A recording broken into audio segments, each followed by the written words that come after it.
Buenos días, me llamo Iriocho Alberdi y hoy os voy a hablar sobre las lesiones del ligamento cruzado anterior en mujeres.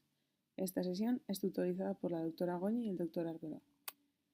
Bueno, para empezar hablaremos de epidemiología, después de mecanismos de lesión del ligamento cruzado anterior, por qué es más frecuente en mujeres, factores intrínsecos y extrínsecos que afectan a ello, por qué hay una mayor tasa de fallo de injerto en mujeres, tratamiento, hablaremos de elección de la plastia y un ejemplo clínico y para terminar unas conclusiones.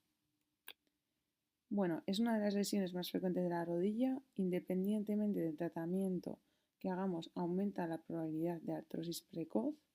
Según un estudio, en España se hacen 17.000 plastias anuales del ligamento cruzado anterior y está relacionado con deportes con frenadas, giros, pivotajes y aterrizajes bruscos. Y esto se traduce en que España, los deportes que más frecuentemente provocan las roturas del ligamento cruzado anterior son el fútbol, seguido de baloncesto y el esquí. Bueno, en cuanto a la incidencia, en mujeres es de 2 a 8 veces mayor que en hombres y además hay un aumento respecto a años previos en la participación femenina del deporte. Aquí vemos que el Instituto de Cugat revisó unos datos y se vio que desde el 2015 al 2021 el fútbol masculino había crecido alrededor de un 11%, en cambio las mujeres había habido un crecimiento de casi un 62%, es decir, 6 veces mayor que en hombres, en la participación del fútbol femenino. Entonces vemos que además de previo a la pandemia hubo un crecimiento importante del deporte femenino, sobre todo en el fútbol, centrándonos en este estudio, y además después de la pandemia el incremento también de fútbol femenino fue de un 30% respecto a un 12% en cuanto al masculino. Entonces vemos que además que sea más frecuente en mujeres, con este aumento también de participación en el deporte de las mujeres, pues la incidencia global de roturas del ligamento cruzado anterior está aumentando mucho en España y a nivel global también. Epidemiología. Incidencia de roturas mayor en mujeres que en hombres. Bien, mayor probabilidad además de la rotura de plastia que en hombres, también en mujeres. Y la probabilidad de retorno deportivo es menor que en hombres. Entonces, en este estudio que vemos de Sports Medicine, nos indica que el retorno deportivo tras la reconstrucción del ligamento cruzado anterior, si lo dividimos por sexos, vemos que el retorno en hombres es más que el doble que en mujeres, ¿vale? Es decir, menos del 50% de las mujeres intervenidas con plastia de ligamento cruzado anterior retornaban al deporte que previamente realizaban y además, según los datos de este estudio, el 42% de las mujeres sufrían una re-rotura. El mecanismo de lesión. Aquí vamos a ver un vídeo de Carolina Marín. Aquí podemos ver cómo sufre una rotura del ligamento cruzado anterior y bueno, pues normalmente el mecanismo de lesión es un valgo dinámico, ¿vale? Es decir, un valgo dinámico forzado con una rotación del fémur y sobre todo que la tibia esté fija. Entonces normalmente no es un mecanismo de contacto con otra persona, sino que uno mismo realiza toda esta combinación y provoca la rotura del cruzado.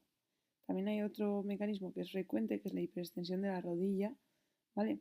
Aislada o con una combinación de rotación de tibia. Bien, ¿por qué es más frecuente en mujeres? Tenemos factores intrínsecos y extrínsecos. Dentro de los intrínsecos tenemos los no modificables y modificables, y dentro de los extrínsecos todos ellos son modificables. En cuanto a los anatómicos hablaremos cuáles son modificables y cuáles no. Después, en cuanto a las hormonas, veremos que podemos modificar con unos tipos de anticonceptivos, no con todos. Y a nivel neuromuscular, pues lo que podemos hacer es trabajar en ello y modificar el entrenamiento, ¿vale? Factores extrínsecos, pues aquí están tanto el entrenamiento, la nutrición, las condiciones deportivas, el equipamiento que puede afectar en el deporte femenino, que posteriormente hablaremos. Para empezar, factores intrínsecos. Dentro de los anatómicos, los no modificables serían la escotadura intercondilia, que en mujeres es más estrecha. Esto supone una mayor tensión del ligamento cruzado anterior. Además, tenemos una pelvis más ancha y con ello un mayor ángulo Q. Después, en cuanto a lo modificable, las mujeres tenemos mayor pendiente oslo-tibial y mayor valgo de rodilla, ¿vale? Entonces, ¿esto cómo podríamos modificar? Pues a nivel quirúrgico, haciendo estotomías u otras técnicas. Y aquí podemos ver en la derecha un estudio, ¿vale?, que se realizó, que también indica, este es del 2024, e indica cómo, pues, si tenemos una escotadura intercondila más estrecha y sumamos una pelvis más ancha con ángulo Q mayor y mayor pendiente tibial, esto está relacionado y comprobado que aumenta la probabilidad de rotura del ligamento cruzado anterior. Bien, en cuanto a los hormonales, estos hemos dicho que eran modificables. Vamos a hablar aquí de dos conceptos. Lo primero de todo, la ovulación. La ovulación nos provoca un pico de estrógeno y relaxina. Tenemos que saber que ambas son catabolizantes para los ligamentos, ¿vale? Entonces, aquí se ha visto, por ejemplo, en el estudio que podemos ver en la derecha, que después de la ovulación, que es cuando tenemos este pico de estrógeno y relaxina, es decir, cuando ya tenemos la fase lútea, hay mayor número de roturas del ligamento cruzado anterior que en la fase folicular. Entonces, se ha visto que sí que coincide el periodo postovulatorio con mayor probabilidad de rotura. Y esto puede ser por el catabolismo que provocan estas hormonas. Bien, en la parte de abajo hablamos de los anticonceptivos. Según los estudios revisados, se ve que los anticonceptivos de progestina sí que reducen el riesgo de rotura del ligamento cruzado anterior, sobre todo en mujeres de 20 a 30 años, pero los combinados con estrógenos se ve que no tiene tanta eficacia. Neuromuscularmente, las mujeres en general tenemos menos core, menor musculatura abductora de cadera y rotadores externos. Esto se puede traducir en un mayor valgo dinámico, que ya hemos dicho que esto favorece la rotura de cruzado. Además tenemos menor musculatura isquiotibial y esto que provoca un desequilibrio de la fuerza del cuádriceps isquiotibial. Nosotros en general, si tenemos mayor contracción y activación del cuádriceps, ¿esto en qué se traduce? De que al activar el cuádriceps y contraerse, la tibia se desplaza a anterior, ¿vale? Lo que nos haría aquí de un freno dinámico o compensaría esta traslación anterior serían los isquiotibiales, que en este caso, si tenemos una debilidad por tener menor musculatura isquiotibial, pues sería menor el freno dinámico y se traslada más la tibia hacia anterior. Además, por último, tenemos las mujeres menos fibras rápidas y eso se traduce en mayor lentitud para la activación muscular. ¿Y esto qué provoca? Pues que en general la coordinación de los músculos estabilizadores de la rodilla es más lento que los hombres. Bien, vamos a los factores extrínsecos. Estos hemos dicho que son modificables. En cuanto al equipamiento, pues bueno, se ha visto que la gran mayoría de los diseños están orientados al hombre, ¿vale? Y se hacen modificaciones para la mujer, pero en general siempre están un poco orientados al hombre. Las condiciones deportivas, pues las mujeres tienen peores instalaciones para entrenar. Después, a nivel nutritivo, esto es algo que está saliendo en los últimos años en diferentes artículos, que se ha visto que las mujeres en general, como tenemos menor ingesta calórica, estamos como en un estado de mayor déficit de energía relativa. Y esto se puede traducir en un trastorno metabólico con una disminución de vitamina D, C y de colágeno. Y esto puede provocar que nuestros ligamentos sean de menor calidad. Entrenamiento. Se ha visto que las mujeres, si comparamos horas de entrenamiento con horas de partido, por ejemplo, en cuanto al fútbol, entrenamos menos que los hombres si lo comparamos con las horas de partido, ¿vale?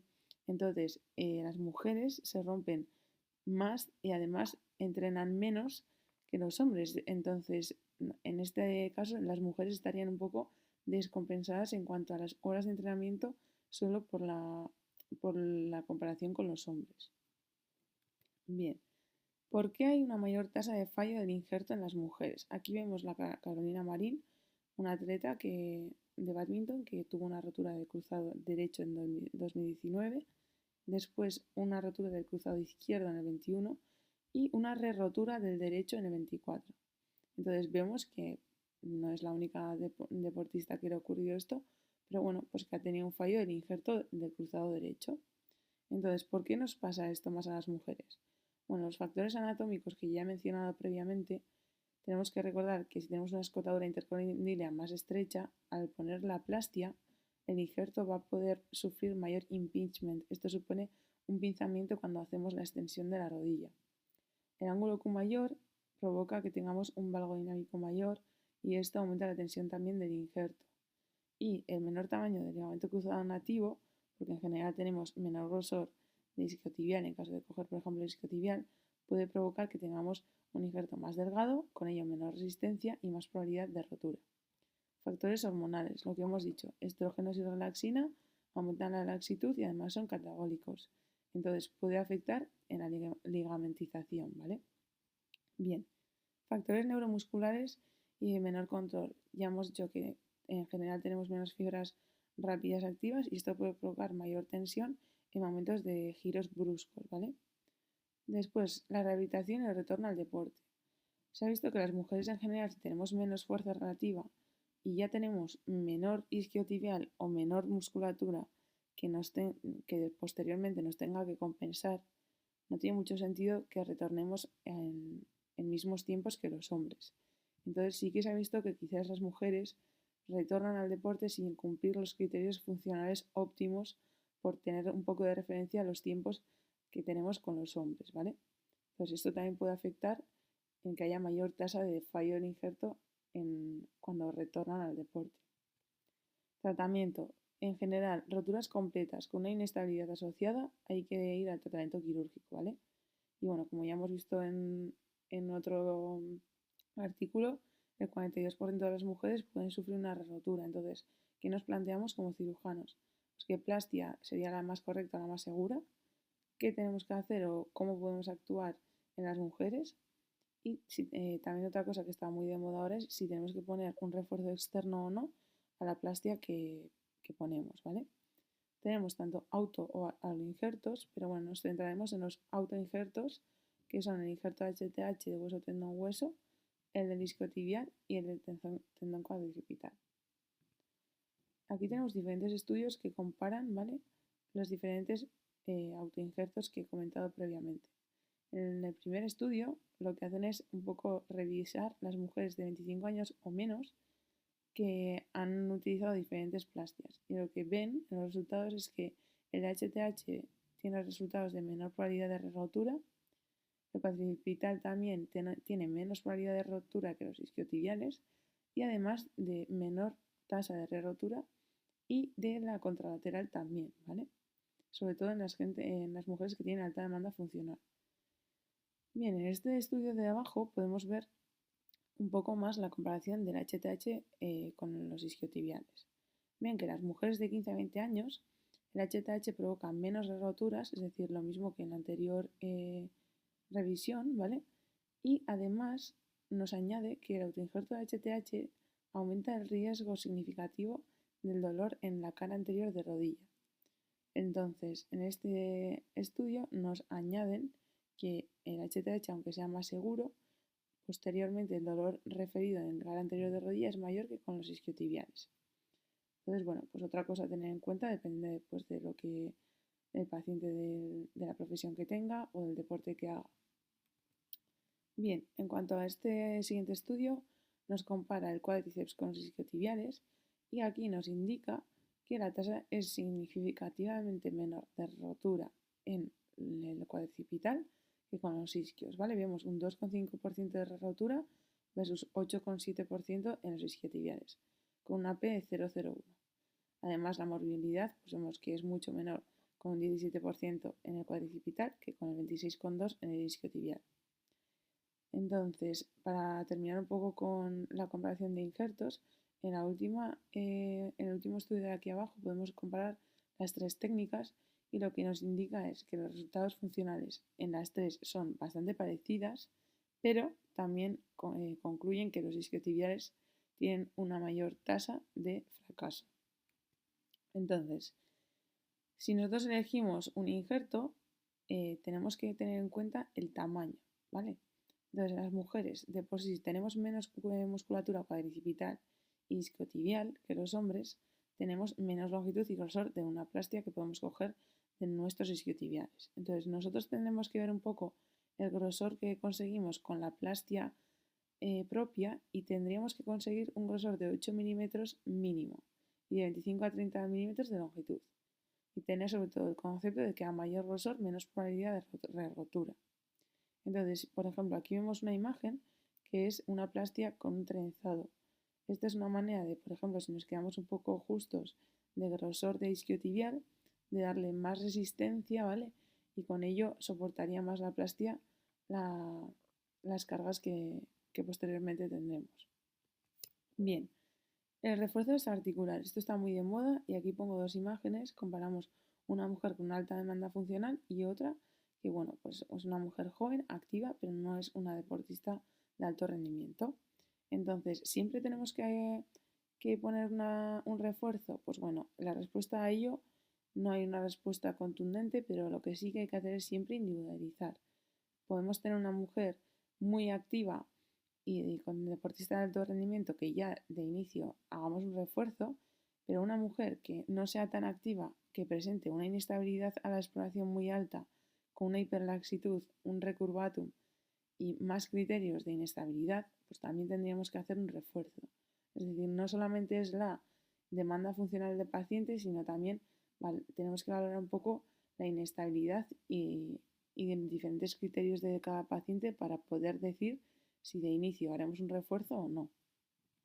Bien, este artículo lo que nos hace es un poco comparar, ¿vale? la tasa de rotura en unos pacientes que se le ha realizado una plastia con isquiotibial combinada con un refuerzo y otras que solamente tienen una reconstrucción aislada, sin refuerzo. Y lo que concluyen un poco es que el tamaño isquiotibial es importante, pero lo que sobre todo va a marcar la supervivencia es el refuerzo en caso de que el tamaño sea justo, ¿vale? Y bueno, aquí tenemos un caso clínico, Lindsay Vonn. Vemos como en esa competición, con esa caída, pues se provoca una rotura del ligamento cruzado anterior, con fractura de platillo tibial, ligamento lateral interno, que al año se reinterviene del cruzado. Después, en el 2022, se realiza una limpieza de todo el tejido fibrótico del cruzado, ya que la paciente presentaba un flexo. Y en el 24 termina pues con una prótesis unicompartimental con MACO, ¿vale? Y bueno, aquí vemos también la artrosis como un ligamento cruzado anterior, pues hace una artrosis precoz y más una deportista que sigue con mucha demanda funcional y no va bien, ¿vale? Y bueno, pues vemos que esta mujer con una unicompartimental este año ha sido segunda en Supergigante de Copa del Mundo y bueno, pues que después de pasar muchas veces por el quirófano ha conseguido esquiar sin dolor. Entonces, conclusiones, mujeres en general más riesgo de rotura, más riesgo de rotura, menos probabilidad de volver al deporte. La elección de la plastia siempre individualizada, no hay una superioridad absoluta, tenemos que tener en cuenta a nuestra paciente un poco en global. A día de hoy sabemos que el HTH es el gold estándar, tiene mucha evidencia de estabilidad y de que tiene menos tasa de rotura. Isquiotibial es importante centrarnos en el grosor, tener un poco un comodín por si nos quedamos con un grosor mínimo y tener un poco también la idea de cuándo tendríamos que asociar un refuerzo extraarticular. Cuadricipital vemos que tiene buenos resultados, también está un poco de moda, que es similar al HTH en cuanto a la actividad funcional posterior que consiguen las pacientes con ello y sí que dicen que quizás tenga menos morbilidad en cuanto al dolor anterior de rodilla respecto al HTH. Entonces, en general, mujer deportista menos de 25 años, pues quizás lo más recomendado a día de hoy sería el HTH o el cuadricipital. Y bueno, para terminar, un poco una coletilla de rehabilitación que es muy importante y que en mujeres, sobre todo cuando tenemos un desequilibrio de cuádriceps isquiotibial, hay que intentar disminuir la tensión de la plastia como sea, intentar potenciar mucho el isquiotibial para poder equilibrar nuestra musculatura. Y bueno, esto es todo. Muchas gracias.